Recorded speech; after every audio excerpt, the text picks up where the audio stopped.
Malaysian leader Mahathir, 93, feeling his age. Kuala Lumpur, leaning back in his chair and admitting he is feeling every one of his 93 years, the world's oldest leader Mahathir Mohamad says his second stint as Malaysian premier is taking its toll as he grapples with everything from fending off China to paying down a mammoth national debt. "I should be dead now, actually," joked the nonagenarian leader in an interview with AFP Thursday. The veteran statesman is as sharp and straight-talking as ever, and not one to shy away from offering frank views on controversial issues, including gay rights and anti-Semitism.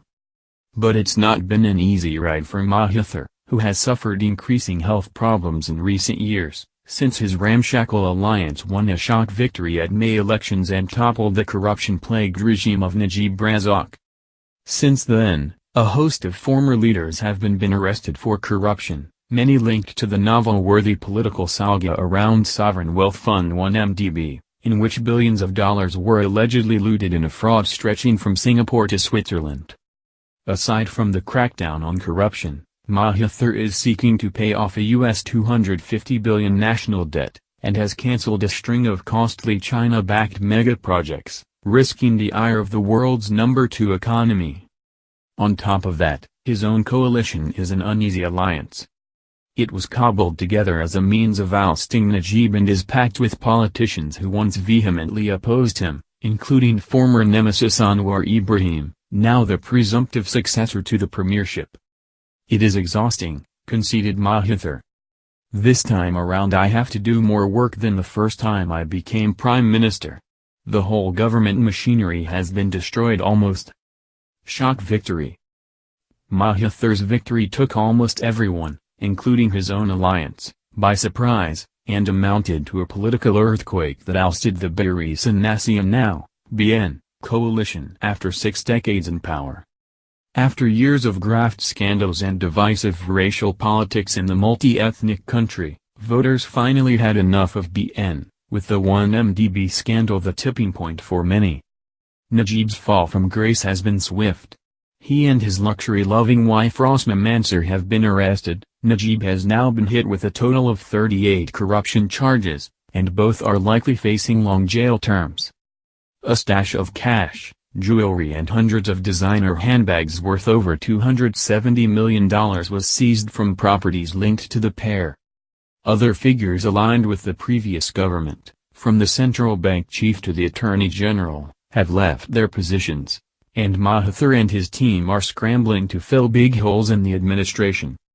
"I had to get rid of people who in the past, under the previous government, had politically been involved with government," said Mahathir in the interview at the office of a foundation that he heads in administrative capital Putrajaya. "A lot of things were spoiled by Najib and his effort to use every institution to ensure his winning the election." Adding to his difficulties, Mahathir has risked souring relations with Beijing by cancelling Chinese-financed railway and gas pipelines projects, which were widely viewed as dubious deals struck by Najib as he sought money to pay off debts. "We just cannot afford it," Mahathir said of the deals, but insisted relations with China were still good. Succession speculation. Constant speculation about whether Mahathir will stick to a promise to hand power to Anwar within 2 years of taking office is also proving a major distraction. The pair's stormy relationship has loomed over Malaysian politics ever since Mahathir sacked Anwar, then a powerful deputy premier, in the 1990s, and Anwar was thrown into jail on questionable sodomy and corruption charges. Following May's election victory, Anwar was released from jail and pardoned. He had been imprisoned again under Najib's regime in 2015, and earlier this month was re-elected to parliament. Mahathir brushed off the suggestion that Anwar's return to frontline politics could cause tensions. "I have worked with him before. I have no problem, I can work with everybody." Mahathir is enjoying a long honeymoon after Barisan Nasional's defeat, but critics remain concerned about his own authoritarian tendencies. During his first stint as premier from 1981 to 2003, he was accused of undermining the judiciary and other institutions, the press came under attack and political opponents were thrown in jail. He remains unapologetic about some of his more controversial views, such as that same-sex marriage is unacceptable in Malaysia, and that Jews are hook-nosed.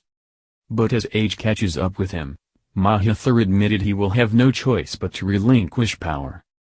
And he insisted he would stick to his pledge to hand power to Anwar. "I have made a promise, I will keep my promise,"